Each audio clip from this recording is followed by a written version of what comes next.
Tienes derecho por el simple hecho de haber nacido, no importa en qué parte del mundo. Derechos humanos es el tema a tratar esta noche en su espacio Saber Derecho, un tema didáctico y de fácil comprensión.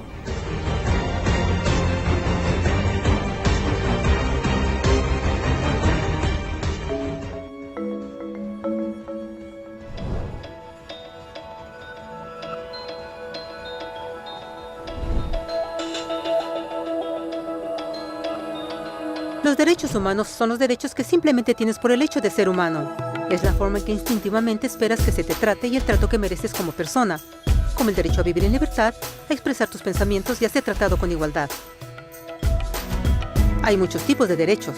La mayoría es aplicable a ciertos grupos. Pero los derechos humanos son los únicos que corresponden absolutamente a todos, en todas partes. Significa niños, personas mayores, gente pobre, basquetbolistas, recolectores de basura, cantantes de rap, maestros africanos, indios, albanos, cristianos, musulmanes, cabalistas, ateos, tu mamá, tu papá, el vecino y tú mismo. Todos tienen exactamente los mismos derechos humanos. En otras palabras, son universales. Pero la pregunta sigue en pie. ¿Qué son? De acuerdo con las Naciones Unidas, hay un total de 30 derechos humanos que generalmente se agrupan y sencillamente se llaman derechos humanos. Todos ellos se enumeran en la Declaración Universal de Derechos Humanos, que es el documento más ampliamente aceptado sobre el tema. Pero fue hace mucho tiempo cuando surgieron. Al principio no había derechos humanos. Si estabas con el grupo correcto, estabas seguro. Si no, bueno, no lo estabas. Pero entonces un personaje llamado Ciro el Grande decidió cambiar todo eso. Después de conquistar Babilonia, hizo algo completamente revolucionario. Anunció que todos los esclavos eran libres. También dijo que la gente tenía la libertad de escoger su religión sin importar de qué grupo formara parte. Documentaron sus palabras en una lápida de barro conocida como el Cilindro de Ciro, y así nacieron los derechos humanos. La idea se extendió rápidamente a Grecia, la India y finalmente a Roma. Se dieron cuenta que las personas siguen naturalmente ciertas leyes aun si no se les pedía. Llamaron a esto ley natural, pero siguió siendo pisoteada por los que tenían el poder. No fue sino hasta 1000 años después, en Inglaterra, donde finalmente lograron que el rey aceptara que nadie podía invalidar los derechos de las personas, ni siquiera el rey. Los derechos de las personas fueron finalmente reconocidos y ahora estaban protegidos de quienes estaban en el poder, hasta cierto punto. Aún se necesitó que un grupo de rebeldes británicos declararan su independencia antes de que el rey aceptara que todos los hombres fueron creados iguales. No es que le gustara la idea, pero no los pudo detener. Y así nacieron los Estados Unidos. Los franceses siguieron inmediatamente con su propia revolución por sus propios derechos. Su lista era más larga e insistieron en que esos derechos no solo se habían ideado, sino que eran naturales. El concepto romano de ley natural se había convertido en derechos naturales. Desafortunadamente, no todos estaban entusiasmados. En Francia, un general llamado Napoleón decidió derrocar la nueva democracia francesa y se declaró emperador del mundo. Por poco y lo logra. Pero los países de Europa unieron sus fuerzas y lo vencieron. Y los derechos humanos estuvieron otra vez en boga. Se redactaron acuerdos internacionales garantizando ampliamente muchos derechos en toda Europa. Pero solo en Europa. De alguna forma, el resto del mundo todavía no tenía esos derechos. Por el contrario, esos países fueron invadidos, conquistados y consumidos por los enormes imperios europeos. Pero entonces un joven abogado hindú decidió que era suficiente. Su nombre era Mahatma Gandhi. Y ante la violencia insistió que toda la gente en la tierra tenía derechos, no solo en Europa. Finalmente incluso europeos empezaron a estar de acuerdo. Pero no iba a ser fácil. 2 guerras mundiales surgieron. Hitler exterminó la mitad de la población judía de la Tierra en horribles campos de concentración nazis. En resumen, 90 millones de personas murieron. Los derechos humanos nunca habían estado tan terriblemente cerca de la extinción. Y el mundo nunca había estado tan desesperado por un cambio. Así los países se unieron y formaron las Naciones Unidas.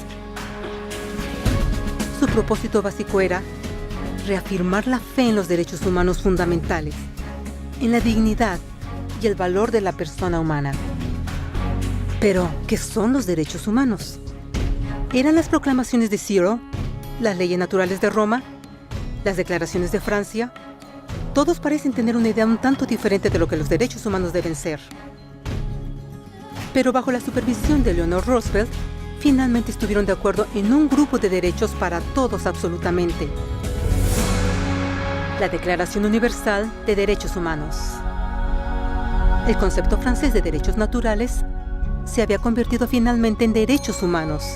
Así, en resumen, primero solo unas cuantas personas con suerte tenían algunos derechos, hasta que una de estas personas decidió, oye, otras personas también deberían tener algunos derechos, lo cual fue grandioso, excepto que no todos estuvieron de acuerdo, y solo costó unos cuantos miles de años de lucha, declaraciones y más lucha hasta que todos finalmente aceptaron que los derechos humanos deberían ser para todos, y vivieron felices por siempre. Excepto por un pequeño problema.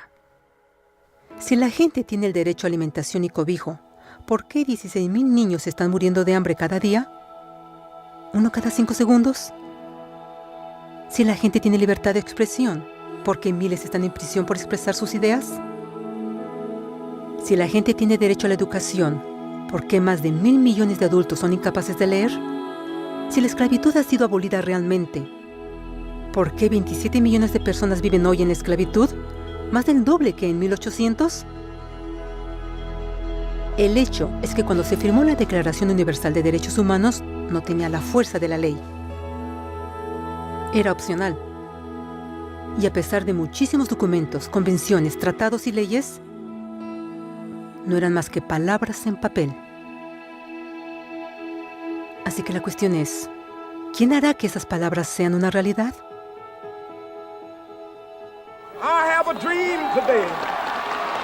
Cuando el Dr. King marchó a favor de la igualdad racial, él estaba marchando por los derechos que habían sido garantizados por las Naciones Unidas desde hacía casi 2 décadas. Pero de todas maneras, él marchó. Cuando Nelson Mandela defendió la justicia social en los años 90, su país había acordado ya abolir tal discriminación de casi 40 años. Pero de todas maneras él luchó. Esos que luchan hoy contra la tortura, pobreza y discriminación no son gigantes o superhéroes. Son gente común. Niños, madres, padres, maestros, individuos de pensamiento libre que no están de acuerdo en estar en silencio, que reconocen que los derechos humanos no son una lección de historia, no son palabras en una hoja de papel, no son discursos, campañas comerciales o de relaciones públicas. Son las elecciones que hacemos cada día como seres humanos. Son la responsabilidad que todos nosotros compartimos, de respetarnos mutuamente, de ayudarnos unos a otros y de proteger a los necesitados. Como Eleanor Roosevelt dijo, después de todo, ¿dónde comienzan los derechos humanos universales? En pequeños lugares, cerca del hogar, tan cercanos y tan pequeños que no pueden ser vistos en ningún mapa del mundo. Sin embargo, son el mundo del individuo común, el vecindario donde vive, la escuela o universidad donde estudia, la empresa, la granja u oficina donde trabaja. Tales son los lugares donde cada hombre, mujer y niño busca igualdad de justicia, igualdad de oportunidades, igualdad de dignidad sin discriminación. A menos que estos derechos tengan un significado ahí, no tendrían significado en ninguna parte.